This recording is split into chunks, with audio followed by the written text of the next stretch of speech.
Fernanda Cardoso abriu a porta do compartimento às 3h31. Ela diria depois que já sabia no corredor, antes mesmo de olhar para dentro. O silêncio não era aquele silêncio.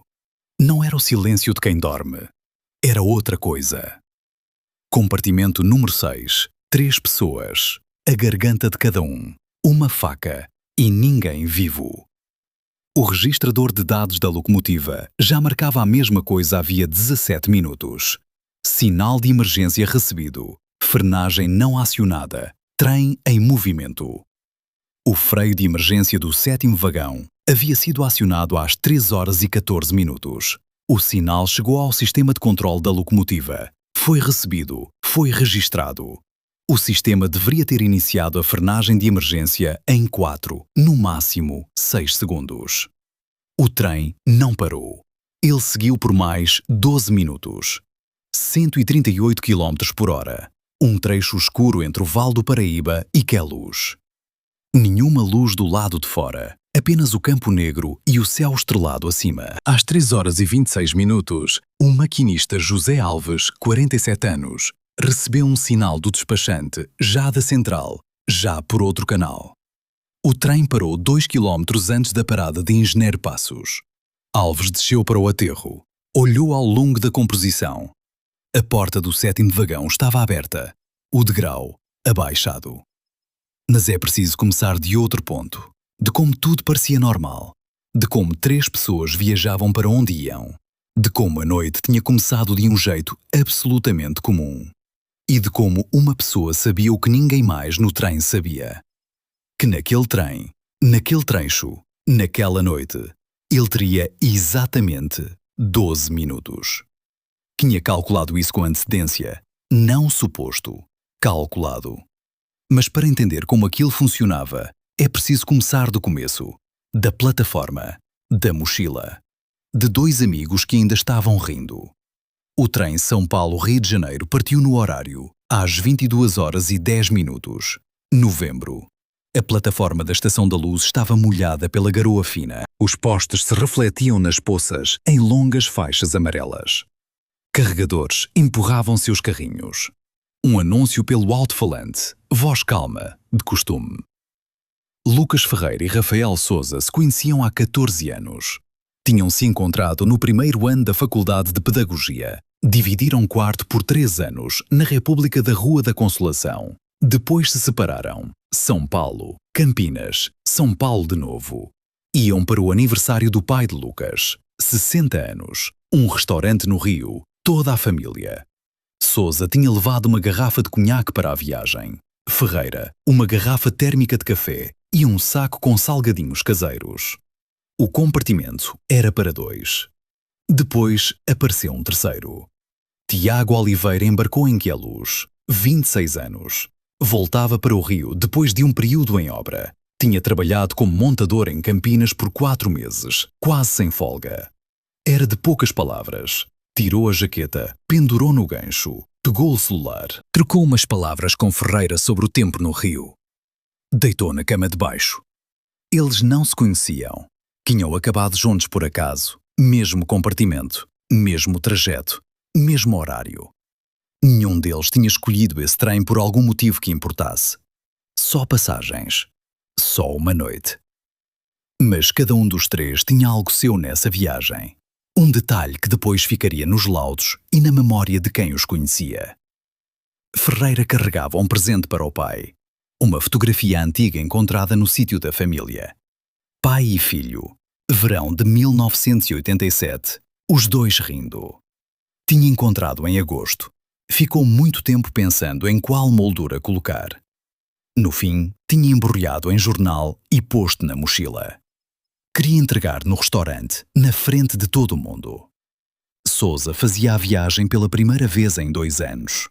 Ele contava isso para Ferreira ainda na plataforma, que não tinha ido ao Rio desde o divórcio. Que não conseguia se obrigar a ir ao lugar onde tudo lembrava. Agora conseguia. Então já passou, disse Ferreira. Sousa acenou com a cabeça. Oliveira não estava voltando só de uma obra. Ia ver a filha. 4 anos. Não havia há 8 meses. No celular, na pasta de fotos, A última imagem tinha sido tirada em março. Uma menina com um sorvete, franzindo os olhos por causa do sol. Essa foto, os peritos criminais viram quando desbloquearam o celular dele no dia seguinte. Às 23h52, Eduardo Mendes apareceu no corredor do 7º vagão. A chefe de trem Fernanda Cardoso, 53 anos, 22 anos nessa linha, tinha notado ele ainda no embarque em São Paulo. Lembrava. Ele passou por mim sem dizer uma palavra. Ela diria ao delegado Marcelo Costa no dia seguinte. Eu sempre cumprimento os passageiros, sempre. E eles respondem. Ele passou, como se eu não existisse. Olha, não era nem grosseria, era outra coisa. O bilhete de Mendes era verdadeiro. O compartimento, o vizinho, o 8. Cardoso não fez nada. Não havia motivo. Às 23h52, Mendes bateu na porta do compartimento 6 e a abriu sem esperar resposta. Porquê? Ele explicaria de jeitos diferentes depois. Estava procurando uma tomada. Tinha errado de porta. Queria perguntar se tinha café no vagão. As versões mudavam de interrogatório para interrogatório. O delegado Costa anotou cada uma. Ferreira pediu que ele saísse.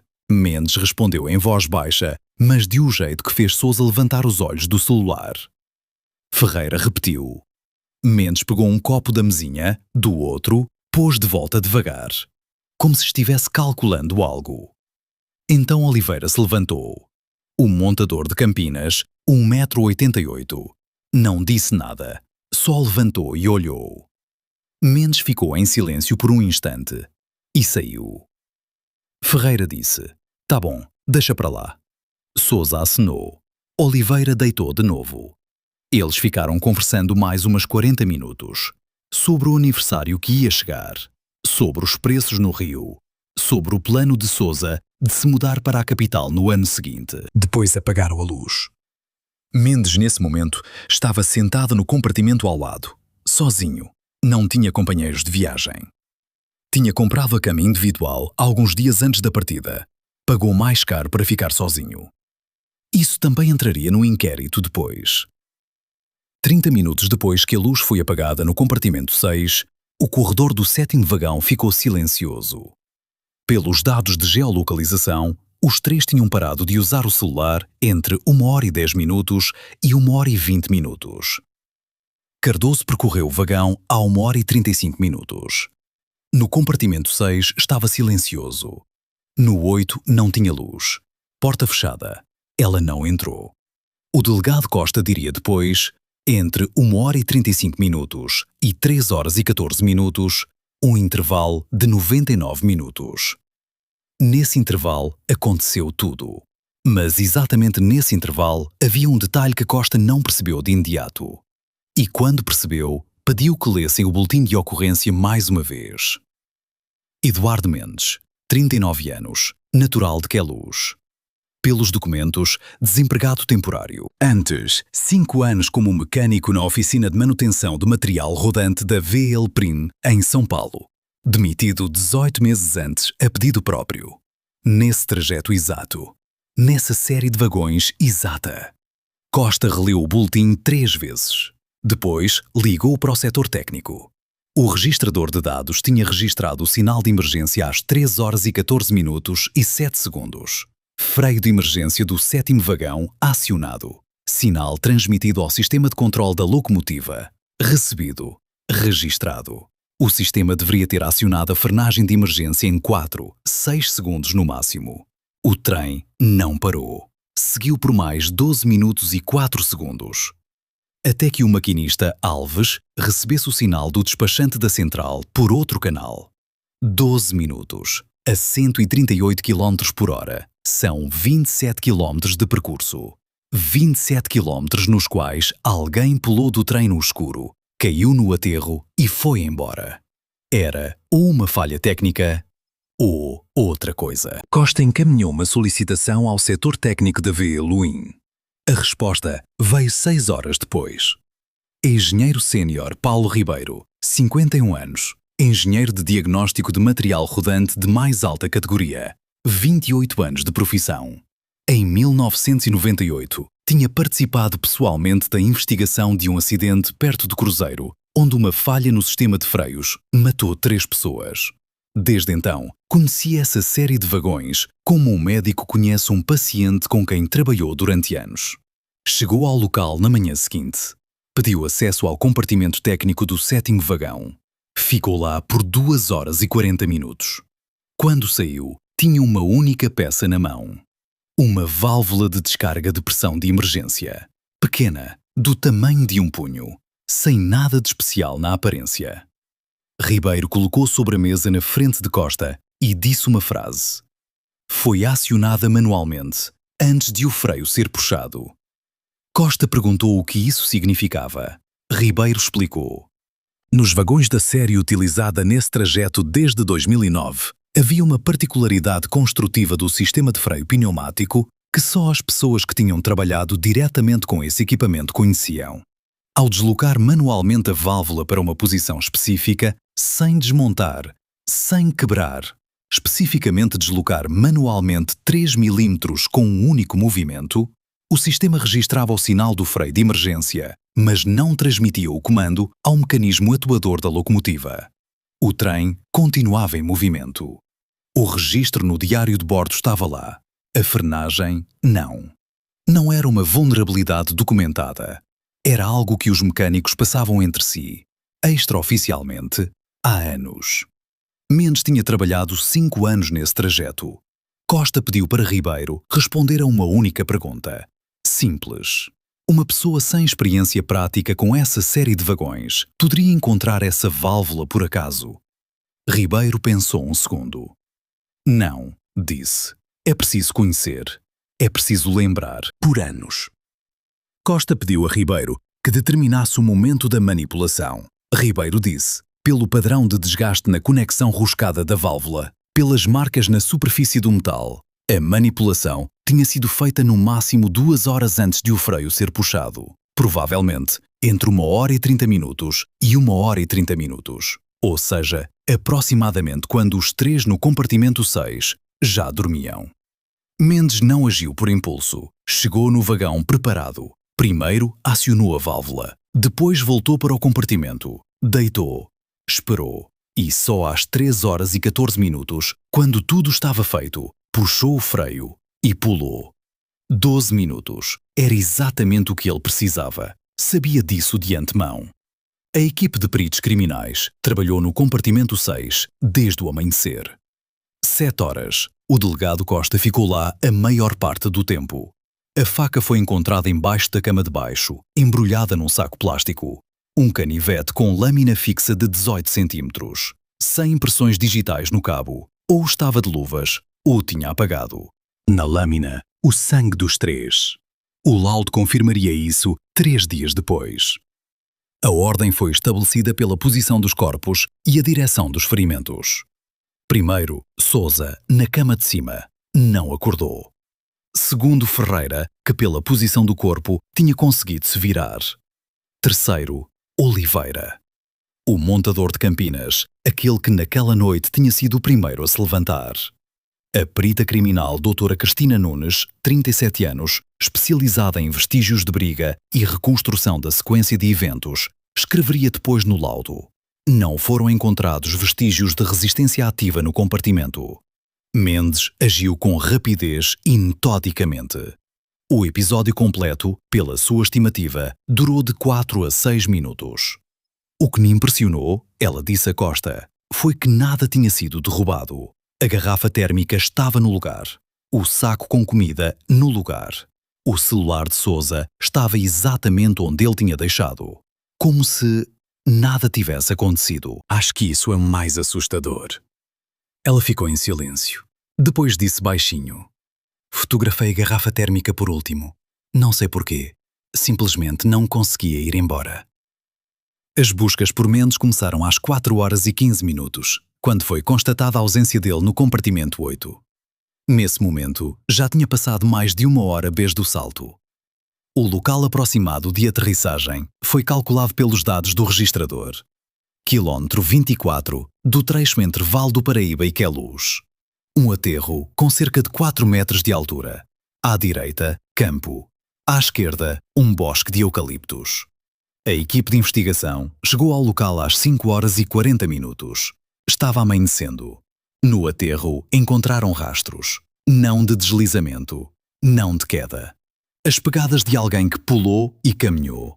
Em linha reta, em direção ao bosque. O médico legista que examinou o local disse: ao pular de um trem em movimento a uma velocidade de 80 ou 90 km por hora, uma pessoa sofre lesões incompatíveis com deslocamento imediato. A 138, quase com certeza. Os rastros diziam o contrário. Isso significava uma de duas coisas. Ou a velocidade no momento do salto era consideravelmente menor do que o registrado, ou Mendes tinha-se preparado para o salto não só na teoria. Costa solicitou os dados de velocidade no momento da ativação do freio de emergência. O registrador mostrava, às 3h14:07, a velocidade era de 138 km por hora. 30 segundos depois, 112. Após 1 minuto, 94. O sistema tinha de fato iniciado a frenagem, com atraso, pelo circuito de emergência. Ribeiro esclareceu. Ao deslocar manualmente a válvula, o sistema não fica totalmente bloqueado. Ele atrasa a reação, cerca de 30 a 40 segundos. Mendes também sabia disso. O salto foi calculado para o momento em que a velocidade já tinha começado a cair, mas o trem ainda não tinha parado. 3h14, mais 40 segundos.